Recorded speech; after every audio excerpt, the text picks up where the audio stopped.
Boa noite, senhoras e senhores. Bom dia, boa tarde para quem está me assistindo depois do ao vivo, em outros horários. Estamos aqui para mais uma aula de redação e o assunto da redação de hoje é a continuidade da redação, do assunto da redação que terminou a aula de segunda-feira, que é a crise hídrica e o meio ambiente, né? Acho que escassez de água seria melhor, né? Crise hídrica e a escassez da água, escassez de água. Então nós vamos pegar aqui algumas reportagens que tratam do assunto e vamos entender o que é a crise hídrica no mundo todo, também as suas peculiaridades no Brasil e no Rio de Janeiro especificamente, né? É um assunto importante.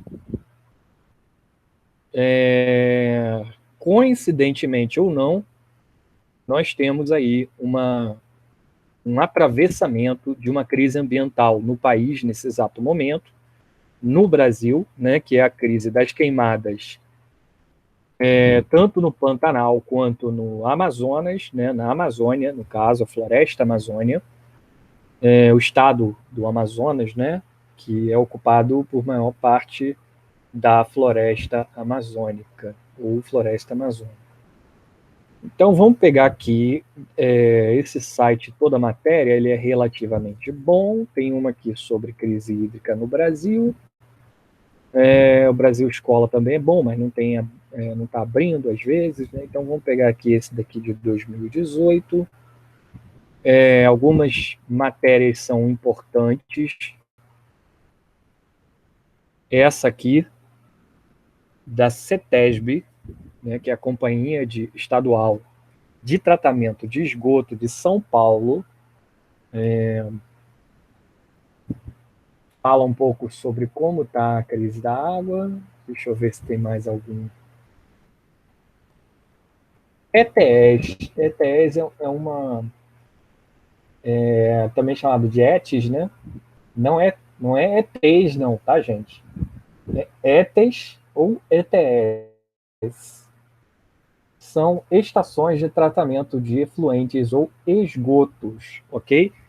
Tanto empresas privadas quanto empresas públicas e pessoas físicas precisam dessas estações para que não só os esgotos, mas também efluentes da indústria sejam tratadas, né? Vamos ver se tem mais alguma coisa de interessante aqui. Meio ambiente, crise hídrica, escassez e excesso. Temos aqui...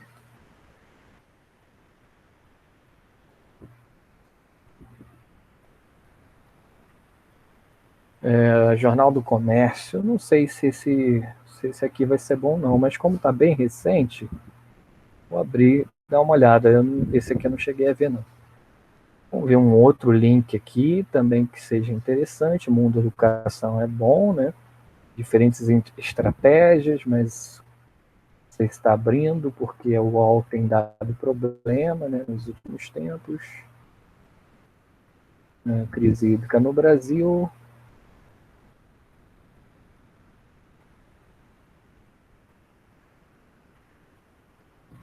Vamos falar aqui desse da Universidade Federal de Goiás, UFG, Jornal da UFG.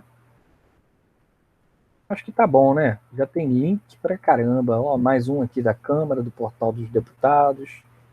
Portal da Câmara dos Deputados, Poder Legislativo, é importante. Eu vou abrir esse aqui porque é mais para a gente poder... Falta d'água chega ao Sudeste. Esse aqui não deve ser tão recente assim, não.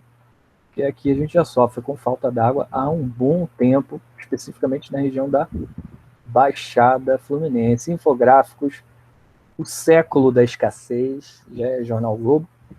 Bom, vamos lá. Primeiro as definições, né? O que é a escassez de água? que é a falta, né? Na verdade, nada mais, nada menos do que a falta d'água. E aí a gente vai abrir o nosso quadro negro aqui para poder falar um pouco sobre isso e fazer as nossas anotações, né? Deixa eu já pesquisar aqui que ele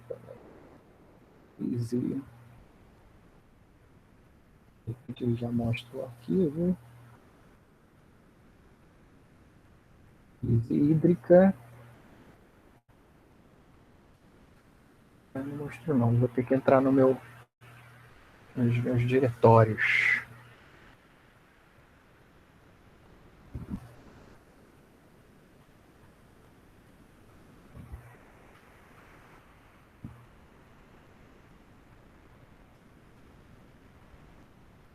Meus documentos aqui.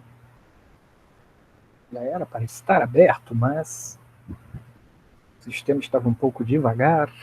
Então vamos lá agora. Já apareceu aqui, crise hídrica. Nosso quadro negro de anotações.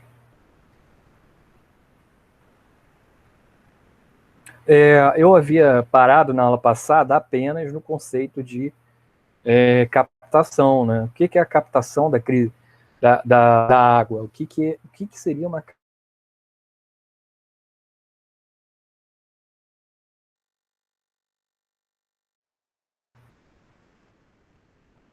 água?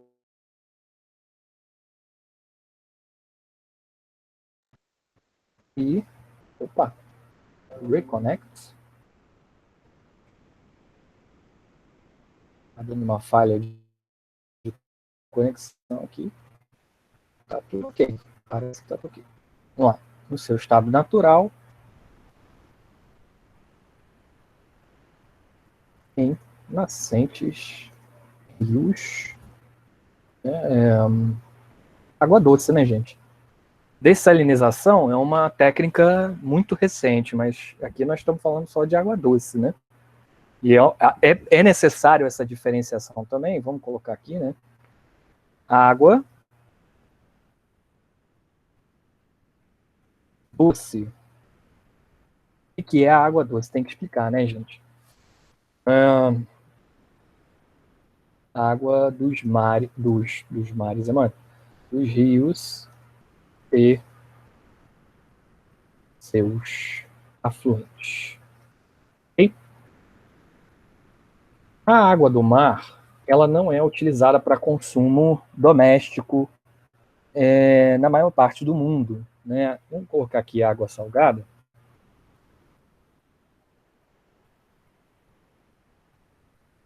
Não pode ser consumida sem uma dessalinização. Processo industrial, ok? Existem dessalinizadores em algumas...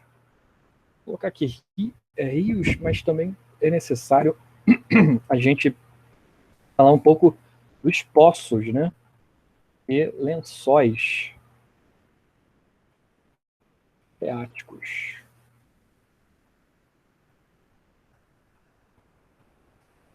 Lençóis freáticos. Ok. Então a captação ela se dá desse modo, né? Através da água doce nos rios, seus afluentes, os poços e lençóis freáticos, tá? Até aqui são informações básicas.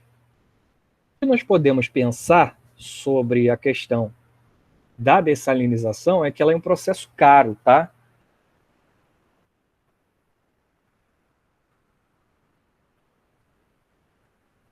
E mais custoso que a captação da água doce, da assim chamada água doce. Água doce, gente, não quer dizer que ela está adocicada, não, né? Ela é dessalinizada e não completamente, né? A água do mar, ela tem um percentual de salinização muito alto e, portanto, é imprópria para consumo direto. E aí precisa desse processo industrial para que seja consumível, para que seja uma palavra bem interessante aqui, potável, tá? A água potável é aquela que chega ao consumidor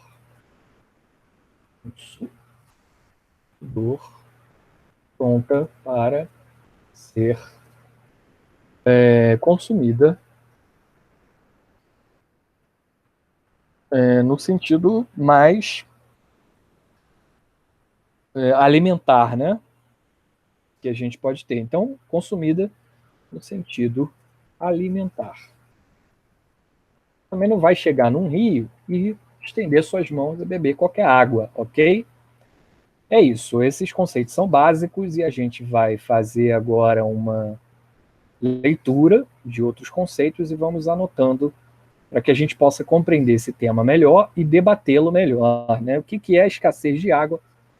Ela é um problema aí que afeta o mundo todo, como eu disse anteriormente, e no Brasil, apesar de a gente ter 12% da água do planeta, tá? Quando a gente usa água doce, lembrando que eu acabei de falar, esse termo não é vulgar, mas ele é um pouco informal. Tá? O que a gente pode utilizar seria água não salinizada, né? Ou água de fontes,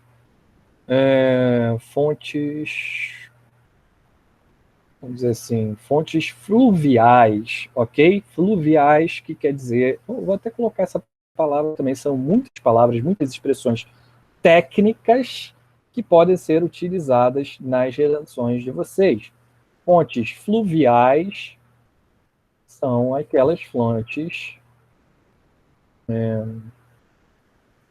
água doce. São os rios, poços e lençóis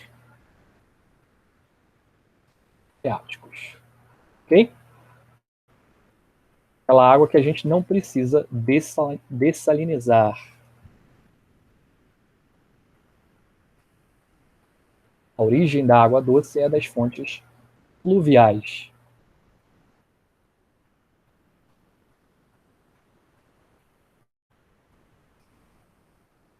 Continuando aqui.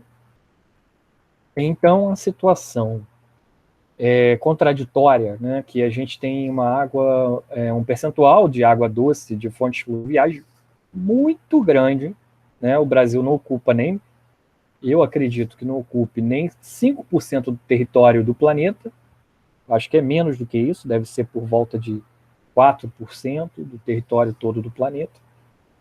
Território, se a gente for considerar território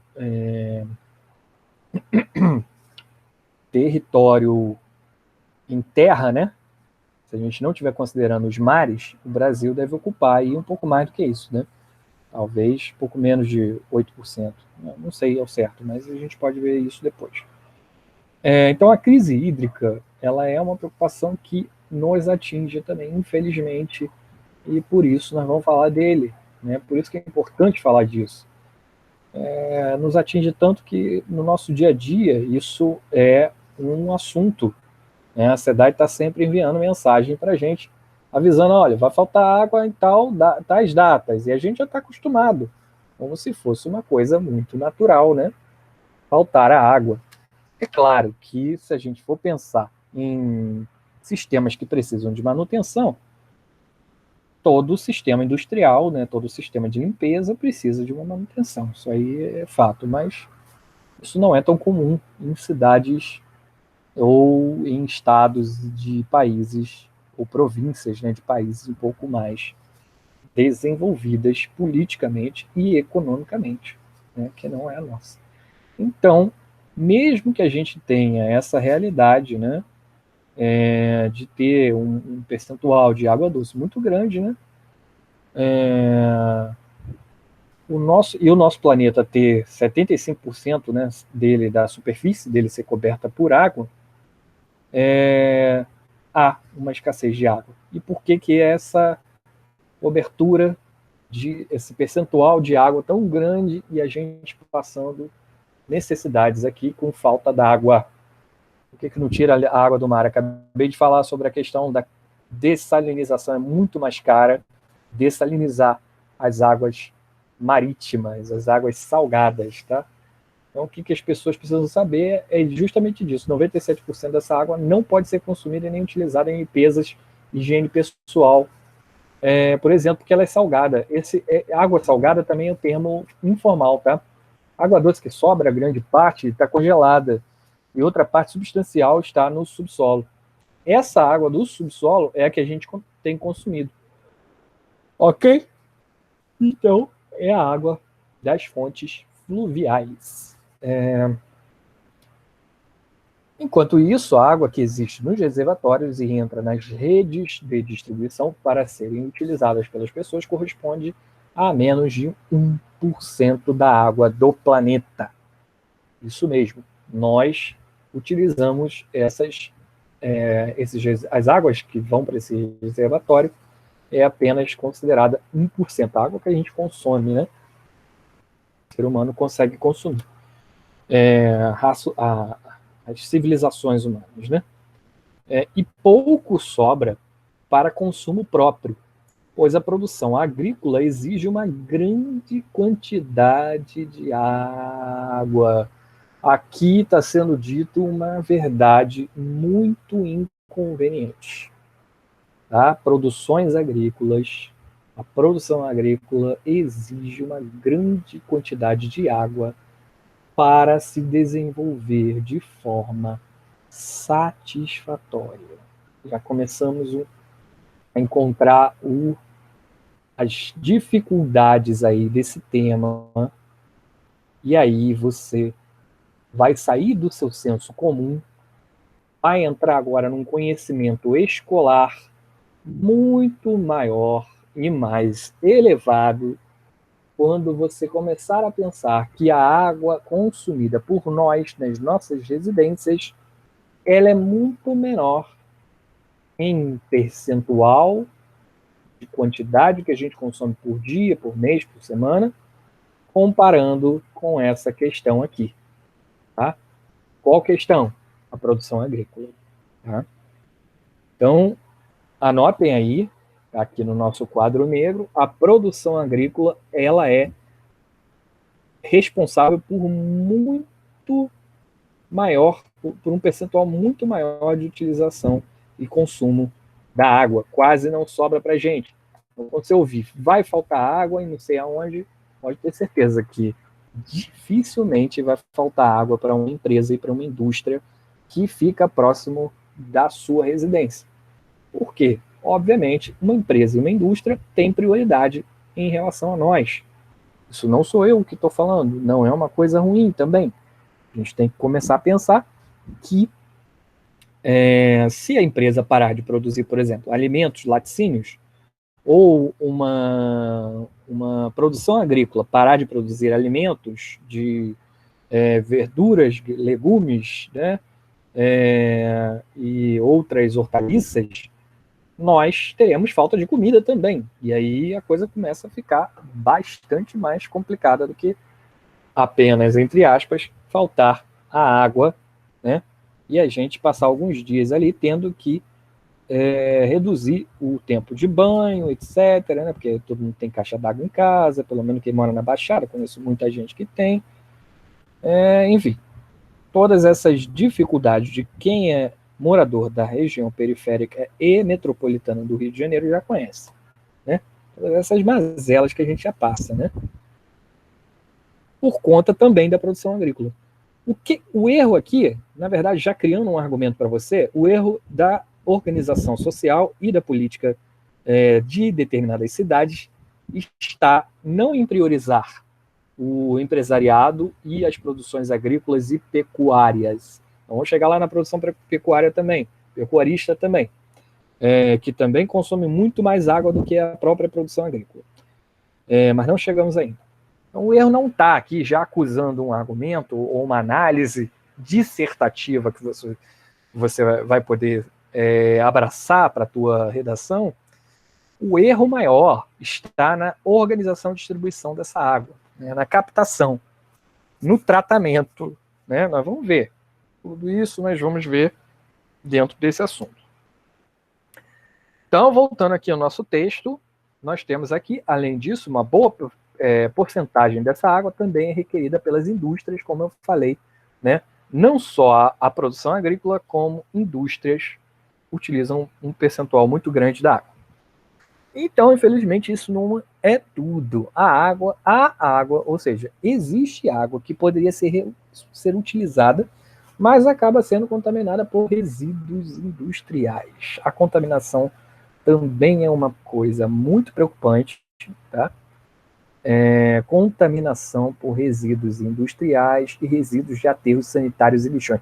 Gente, isso aqui é um dos maiores absurdos pelos quais falta água nas nossas residências com alguma frequência por ano, né? Eu acredito que aí, no mínimo aí por mês, ou por semana, a gente tem alguns dias aí que não está caindo água da SEDAI, não está caindo água da SEDAI. Quando alguém fala isso, no popular, significa que a água da SEDAI não chegou para sua caixa. A água da rua, quando alguém chama água da rua é a água da SEDAI. A SEDAI não distribui direito essa água para as residências. Por quê? Por conta disso aqui também.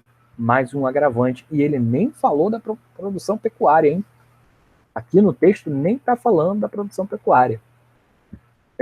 A poluição da água, ela, como você pode ver aqui, ela cai num outro assunto também. Tá? Então, não é cobrada especificamente, você pode citar, né, resíduos industriais e resíduos de aterros sanitários e lixões como um argumento, como uma... Vamos voltar aqui no quadro negro. Você pode citar, né? Aqui. Tá bom. Então, você pode citar isso aqui como uma problemática, né? Um dos seus parágrafos de desenvolvimento. Olha lá, nós temos várias problemáticas. A produção agrícola e pecuária. Tá? Exige uma grande quantidade de água para se desenvolver de forma satisfatória, bem como a produção industrial. Okay? A produção agrícola, pecuária e industrial exige muita quantidade de água. Né? Vamos ver, tem um gráfico muito interessante que fala sobre a produção pecuária e a relação do quanto que consome, por exemplo, para produzir 1 quilo de carne de boi, 1 quilo de carne de frango, 1 quilo de carne de porco. Tem uma comparação, nós vamos chegar lá. Okay? Então, esses são aqui as problematizações. Tá? Os problemas são esses.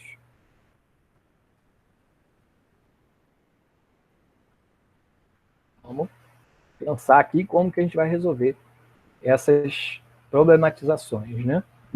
Então, quais são as causas? Olha aqui que coisa bem clara, né? Nesse texto tem aqui o que é, por que ela acontece, mas quais são as causas? O que causa isso, né? Vários fatores, né, que motivam a falta d'água, dentre eles a seca, a poluição, a má distribuição desse recurso, apenas para citar os mais comuns. Então, os fatores que complicam também são esses, né? Complicam o consumo de água e o que causa a escassez de água são esses aqui, tá? Os complicadores são aqueles ali em cima e os causadores em si são esses aqui. Ok? Poluição, má distribuição, e ali em cima tem até citado um dos casos de poluição, que é aterro sanitário e lixão, que contamina o lençol freático. E que é o lençol freático? O lençol freático, que eu esqueci de definir, é uma camada, como se fosse um rio subterrâneo, ok? Então, a partir da contaminação dos rios subterrâneos, essa água se torna imprópria para consumo. Ok? Quando a gente fala em má distribuição, estamos nos referindo ao fato de que nem sempre a região onde a concentração populacional é maior é aquela que possui mais água. Então, além disso, a distribuição da água é um problema de poder. É por isso que há conflitos mundiais pela posse de água, tal como acontece com as águas do Rio Jordão. Olha só. Vamos com calma. A água causa conflitos mundiais? Sim. O ouro, o chamado ouro branco, tá? Ouro branco é uma expressão. Se você puder ver aqui, vamos ver a etimologia de ouro branco, né? Ouro branco. Aqui vai aparecer joia, né? Vai aparecer um monte de joia, mas não é esse ouro branco que a gente quer, não. Quer ver? Vamos ver a origem dessa expressão. Ouro branco,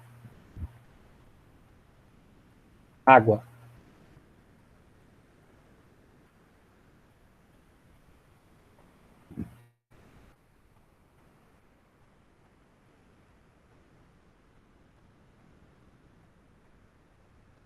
Aqui não tem. Que pena. Vou colocar aqui. Etimologia.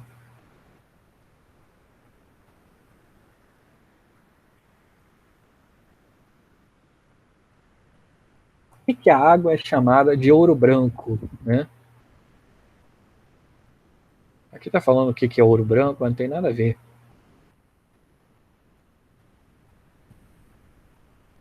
É cidade.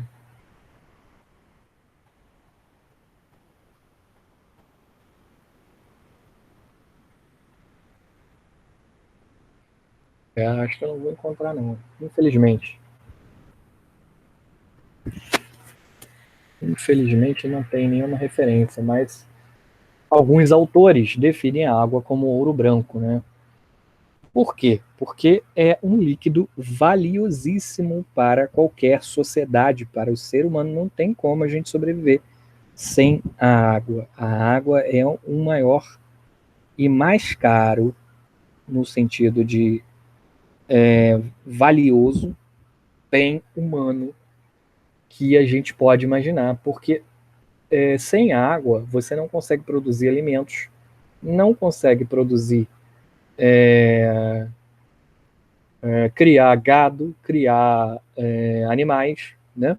E você não consegue se manter por mais de 3 dias. Existe até uma regra assim, né? Você dura 3 minutos sem ar no máximo, 3 dias sem água, você sobrevive. E até 3 semanas, se não me engano, sem comer. Né? Você pode sobreviver. 3 minutos sem ar, 3 dias sem água e 3 semanas sem comer. Olha a importância aí da água, tirando o ar, né? O ar, oxigênio, que a gente respira oxigênio, respira gás carbônico. A água é a mais importante componente da vida para os seres vivos que a gente conhece nesse planeta, né? Por isso ela é chamada de ouro branco. Então aí nós temos o problema da distribuição gerando conflitos, até guerras, né? São geradas. Quais são as consequências dessa escassez da água, né? Quanto mais pessoas, mais consumo, né? E aí isso gera mais escassez de água. Desta forma, daqui a uns anos, o aumento da população sinaliza uma crise hídrica grave, pois se a água é um bem essencial, a falta dela terá impactos sociais, econômicos e ambientais. Já aconteceu, né? Em São Paulo, nós tivemos o racionamento de água, as pessoas ficavam alguns dias sem tomar banho, sem poder tomar banho, por conta do racionamento, que não tinha caixa d'água em casa, teve muitos problemas, né? Geralmente a maior parte das pessoas tem, né? Quem só tem uma também acaba tendo problemas quando há racionamento de água, porque pinga muito pouco, né? Pinga muito pouco é no popular. Chega muito pouca água, né, para os moradores de determinados bairros, e isso tem a ver também com a questão da economia. Então, a crise hídrica, vamos lá, o que a gente pode fazer? Quais são as propostas de intervenção, né? Conscientizar do uso da água e, além disso, preservar o meio ambiente, né? Aqui não está falando, mas o que acontece? A água, para ela ter uma nascente, para a gente poder fazer a captação dela, é necessário que haja uma série de fatores em volta daquela terra para que haja a nascente. Quais são esses fatores? Ambiente natural não modificado. Botou asfalto, não vai crescer nascente, a não ser que seja um milagre divino. Botou concreto, menos ainda. Se tiver lugar com muitas árvores, próximo a essas árvores vai haver alguma nascente.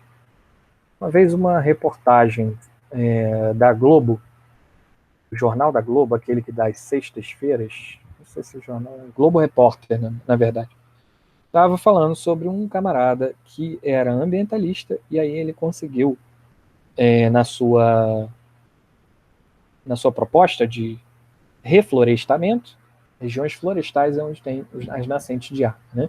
Na sua proposta de reflorestamento, ele conseguiu com que uma terra de não sei quantos hectares, que só tinha uma nascente, brotasse, olha só, ele conseguiu que ali naquele terreno, naquela terra, naquela fazenda, né, uma área relativamente grande, naquela fazenda onde ele trabalhou para reflorestar, a área estava desmatada, só tinha uma nascente, ele reflorestou e ali brotaram ao longo de 30 anos de trabalho de reflorestamento, brotaram mais 2 nascentes.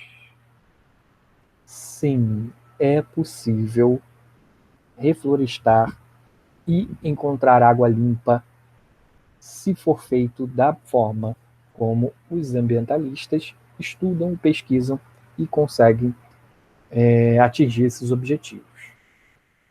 É uma questão complicadíssima, a questão da água, porque ela envolve muita conscientização científica e social e ambiental ao mesmo tempo. Então, as estruturas das grandes cidades, elas não são preparadas para a valorização do meio ambiente, ou não eram, né? Hoje nós temos aí ao redor do mundo exemplos de cidades que atingiram uma recuperação ambiental muito exemplar. Por exemplo, o Rio Tamisa. Para quem não conhece, o Rio Tamisa era uma lixeira, uma baía de Guanabara. A história do Rio Tamisa na Inglaterra, em Londres, é muito interessante. Se você pegar aqui, por exemplo, qualquer link, eu vou pular o Wikipédia, porque aí o Wikipédia é sacanagem, né? Mas vou pegar aqui Escola Tamisa, o mais icônico rio britânico ressuscitou. Olha que coisa maravilhosa de exemplo para o mundo. Antes, o Tamisa, há 60 anos atrás, ele era completamente um lixo, com morte declarada, né, pela prefeitura de Londres, pelo governo de Londres, né? Vamos ver aqui essa historinha do Rio Tamisa e da água do Rio Tamisa. Em uma manhã de sol de outono, essa matéria da BBC de Londres de 2015, né?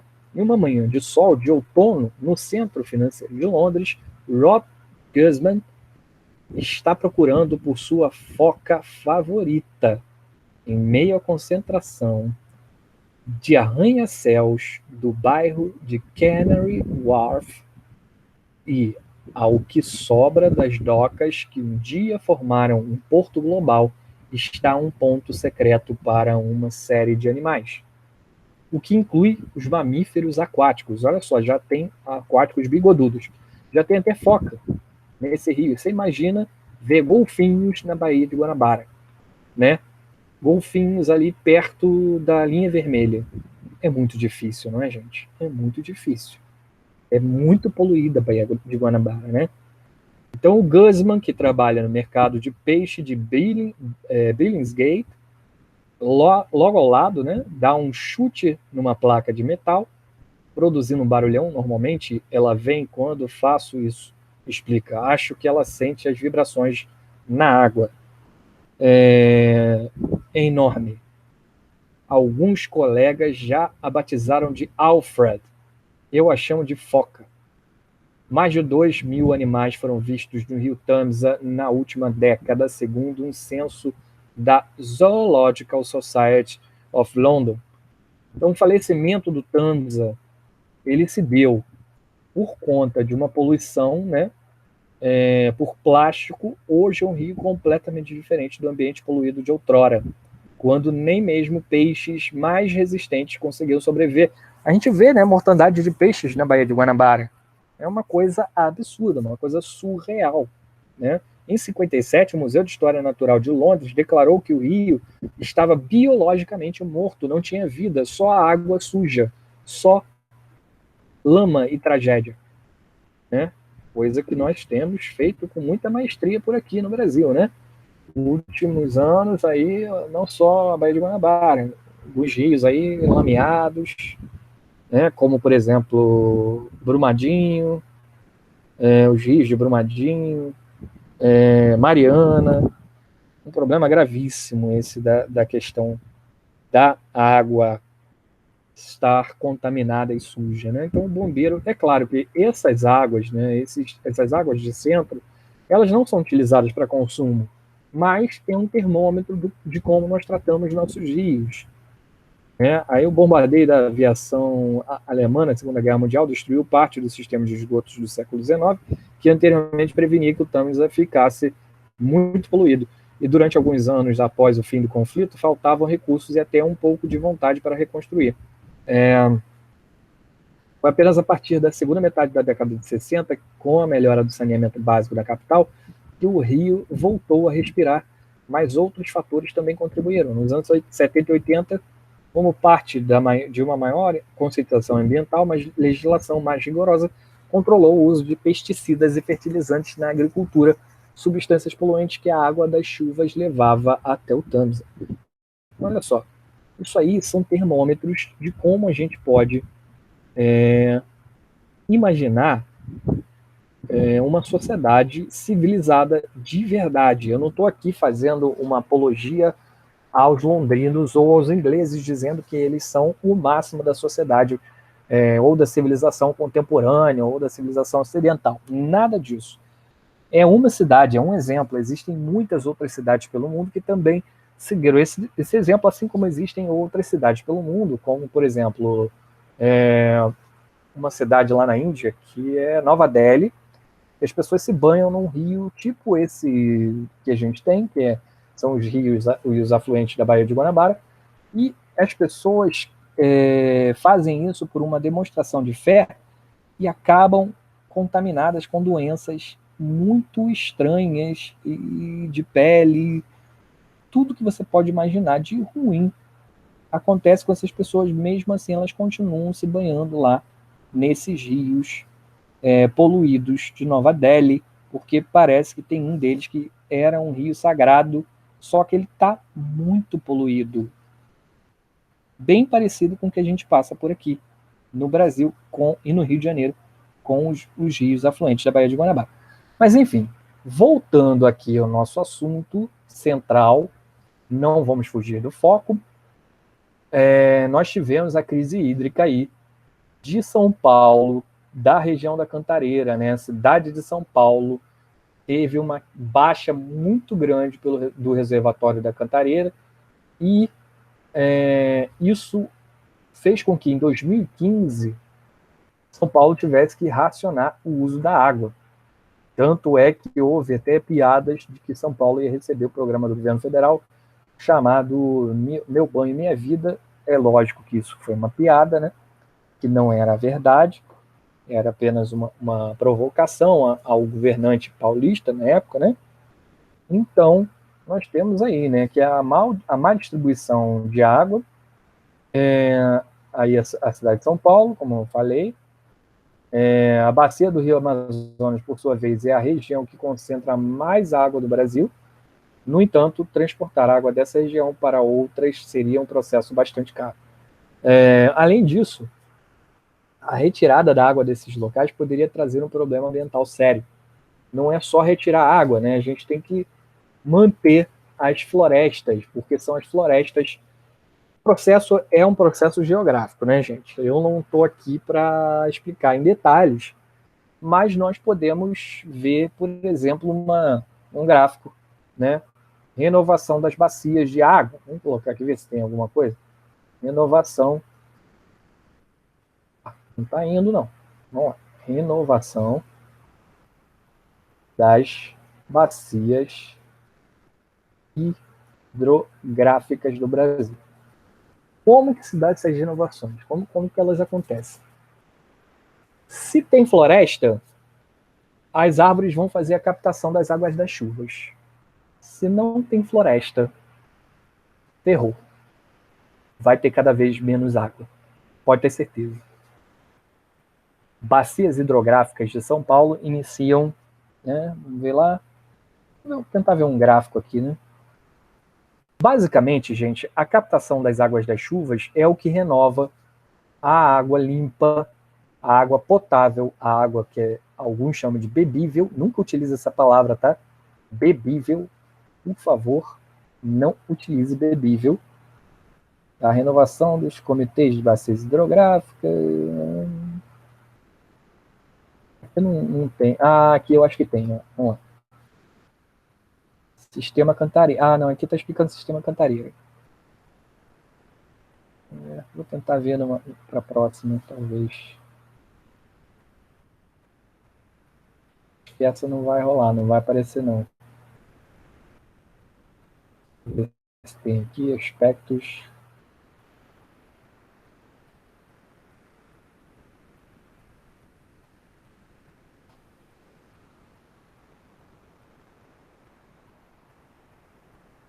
Aqui é a dinâmica, né? Aspectos ligados à disponibilidade e qualidade da água devem ser avaliados dentro da área de cada bacia hidrográfica, né? Então, cada bacia hidrográfica, o Brasil tem essas bacias hidrográficas, né? Aquíferos, né? Vamos lá. Aqui dá para ver. Esse é o aquífero do Amazonas e os outros aquíferos parecem os estados, mas se você observar bem, não são os estados, tá? É importante a gente compreender essa dinâmica, porque para você falar com propriedade sobre aquilo que você quer defender, né? Você pode defender a tese, por exemplo, se a prova vier como pode ser recuperado ou combatido a escassez de água. Aí você vai defender que a sua tese pode ser de que é pela renovação das bacias hidrográficas, valorização das florestas, proteção das redes que fazem a captação de água das chuvas, as águas pluviais, que são chamadas assim, as águas das chuvas, em relação às águas que levam até as águas fluviais, né? Que são as águas dos rios. Essa renovação só é feita através da manutenção das florestas. Se não houver isso, ou seja, essa queimada em larga escala que está acontecendo na Amazônia e no Pantanal, vai provocar no futuro, além de todos os danos respiratórios às populações das cidades próximas, no presente, vai provocar no futuro uma escassez de água, vai piorar a escassez da água em cidades e estados que dependam das bacias hidrográficas dessas regiões, né, dos aquíferos dessas regiões. Vai ficar mais difícil de fazer a captação de água dessas regiões. Então a gente tem aí o problema da água no mundo, né? 750 milhões de pessoas sem acesso à água potável. Isso quer dizer que ou elas consomem água suja, e aí estão sujeitas a vários tipos de doenças. Claro que elas fervem e tal, mas mesmo assim não é o ideal. Ou elas compram água. Isso mesmo, elas compram água e pedem para entregar, né? Caminhão-pipa, etc. Vilarejos inteiros sem água potável, sem acesso à água potável. O problema é mais incidente em países do Oriente Médio e da África, né? E tem lá os conflitos por água, e acabamos essa matéria aqui. Vamos tirar aqui esse link, porque é importante para o caso de você querer revisar esse conteúdo. Vamos colocar aqui lá no final, das nossas referências.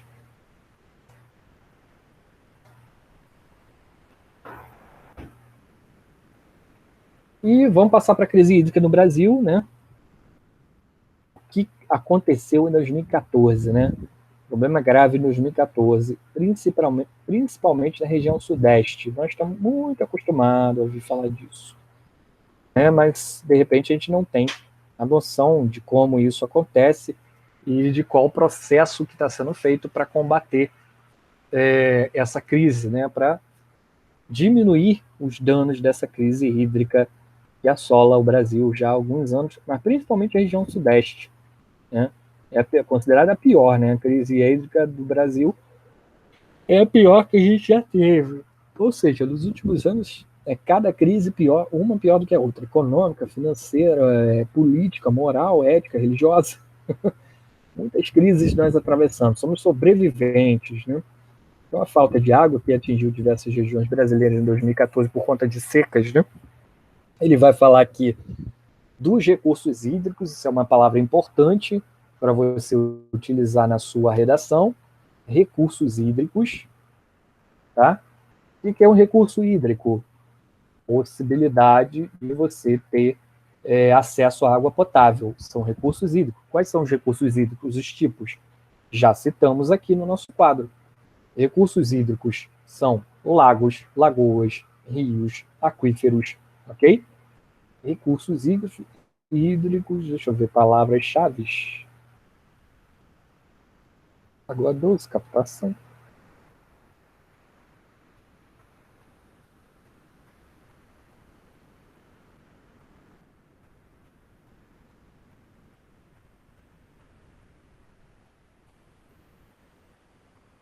Gente, cuidado para não confundir. É recurso hídrico, tá? E não híbrido. Híbrido é outra palavra que não tem nada a ver com a o nosso assunto de hoje. Híbrido é uma mistura, ok? Não é recurso de mistura, é recurso hídrico, de água. Tem a ver com hidratar, tá?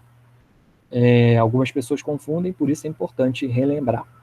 Então, recursos hídricos devem se repetir. Episódios de falta, né, de recursos hídricos. Se você quer falar de escassez de água, o sinônimo para escassez de água, falta d'água. É um sinônimo mais básico que tem. Se você quer falar falta de água, falta d'água, já utilizou escassez de água, então pode utilizar falta de recursos hídricos, ok? Então, além disso, a água não é igualmente distribuída no território brasileiro. Por exemplo, a região norte concentra a maior parte de reservas hídricas do país, ao mesmo tempo é a região com a menor densidade demográfica, mas isso acontece, né, por uma questão óbvia, porque a floresta da Amazônia, ela cria um bolsão de captação de água muito grande, né? Isso é um fenômeno natural dessa região maravilhosa que está sofrendo um pouco atualmente, mas tomara que se recupere,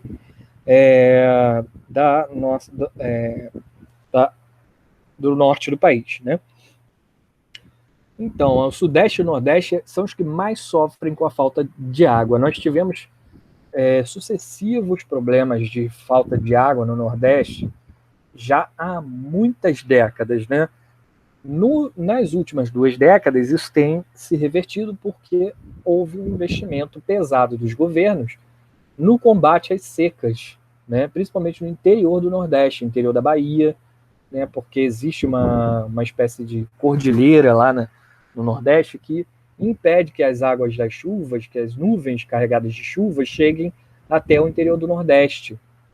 E isso causa secas por longos períodos, né? E aí existem essas causas, que é o problema da seca, né, o desperdício da água. Ele primeiro ataca, né, o texto aqui ele vai atacar primeiro o aumento do consumo de água. Esse aumento é visível, né?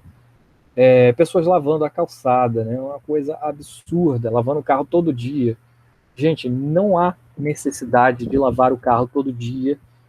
Às vezes nem uma vez por semana há necessidade. Quem está me ouvindo aí e tem carro, vai me xingar de todos os nomes possíveis e imagináveis, mas não tem problema, porque o que eu estou falando é uma questão muito séria, né? A falta de água, a crise de recursos hídricos, ela é uma questão muito séria e nós, como cidadãos, não levamos isso a sério como deveríamos fazer, né?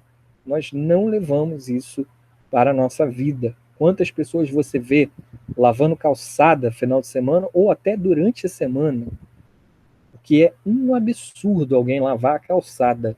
Professor, mas está sujo. Você pode varrer. Você pode dar uns espirros para poder varrer, né? Dá só aquela borrifada de água. Não precisa ficar usando a mangueira ligada o tempo inteiro, que isso gasta muita água. Então, isso é um dos maiores responsáveis nos centros urbanos pelo consumo de água, né? Aqui a Ana, olha que linda a Ana. A Ana, gente, vou te apresentar a Ana. A Ana é a Agência Nacional das Águas, tá? É como se fosse a Anatel, por exemplo, que é representante das telecomunicações. Deixa eu ver o que mais. A Anvisa, que é da Vigilância Sanitária, são as agências nacionais, tá, gente? Que fazem a fiscalização e fazem a coletagem de dados, de informações, a gestão dos sistemas regionais, né? Então a Ana vai entrar aqui nos nossos personagens desse assunto. Agência Nacional das Águas. Ana é a fiscalizadora maior dessa questão da água. Então, o que a Ana disse? Cada 100 litros de águas consumidos, 72 são usados na irrigação agrícola. Isso aqui é o que eu falei para vocês.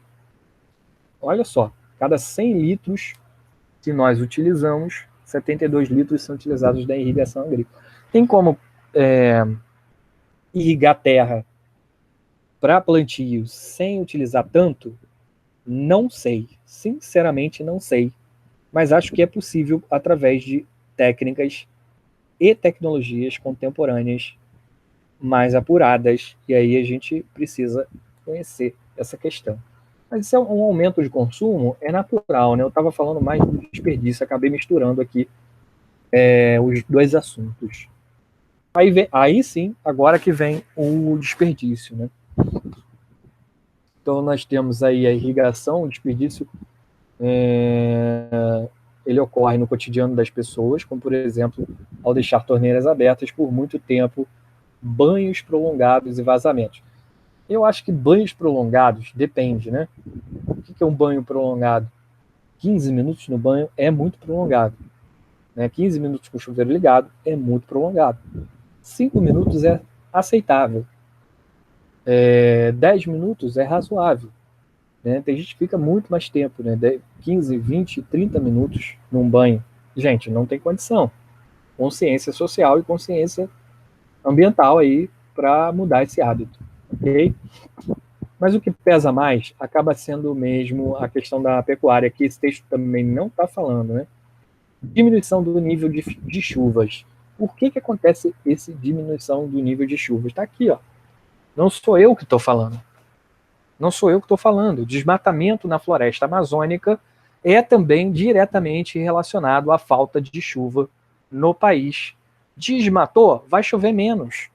Por quê? Porque as matas atraem a umidade, as florestas atraem a umidade.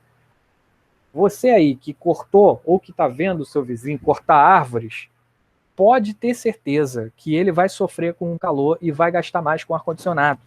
É um contrassenso absurdo ficar cortando árvores sem a necessidade. Ah, professor, mas suja o chão. Gente, não tem condição. Suja o chão não é argumento.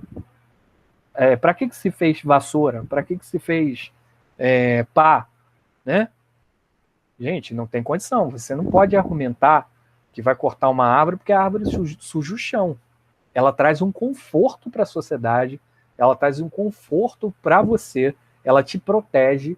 As árvores são... Ah, mas bandido se esconde atrás das árvores. Outra coisa que não é argumento adequado. Tá? Vamos atualizar os argumentos de vocês aí e repensar os nossos hábitos. Eu não estou aqui para corrigir ninguém, mas para fazer um pensamento crítico em profundidade em relação aos nossos hábitos, péssimos hábitos com relação ao meio ambiente, que podem se tornar uma nota ruim na sua redação, né? Ah, professor, mas aí eu tenho que escrever aquilo que eu não acredito? Não, você pode tentar defender só aquilo que você acredita, não tem problema nenhum. Só que não é uma questão de acreditar, aqui é uma questão de fato. Desmatou, cortou árvore, vai ficar mais quente, vai ter menos chuva e a água vai ficar mais cara. Isso são fatos, ok? Contra fatos não há argumentos, ok? Mas qual é a relação entre as faltas de chuvas e a Amazônia? Vamos ver como é que isso acontece. Aqui tem um exemplo prático e uma explicação sobre isso. Quando o fenômeno dinâmico dos rios voadores que leva a umidade, porque eu estava falando sobre a umidade, a várias regiões da América do Sul, né? Ele acontece, esses rios voadores, mas só acontece, como é que acontece isso? O vapor da água formado nas águas tropicais do Oceano Atlântico encontram-se e é alimentado pela umidade da floresta amazônica. Olha a floresta aí atraindo a água.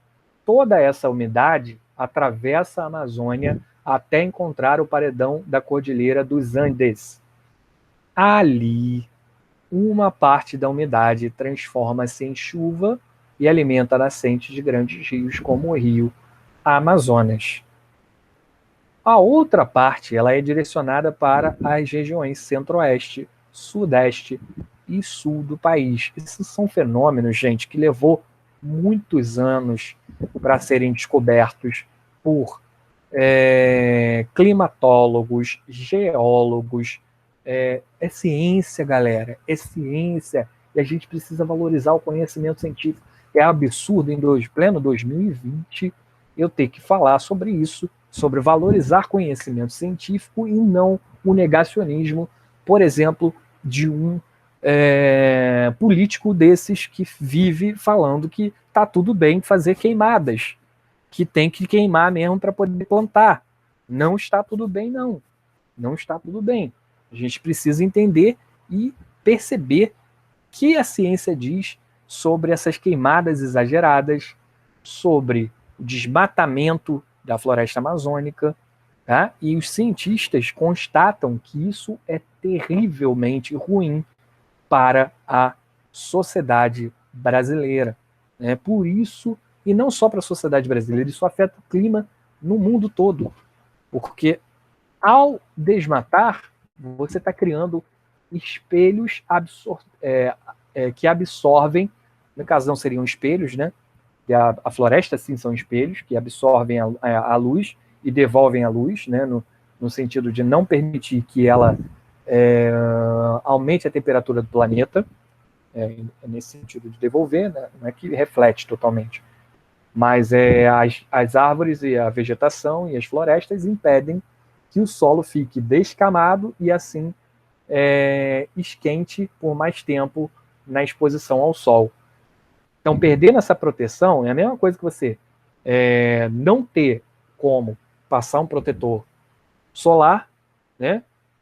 E aí você vai ficar. É só olhar para o seu animal, o cachorro que tem pelos, ele não fica queimado de sol.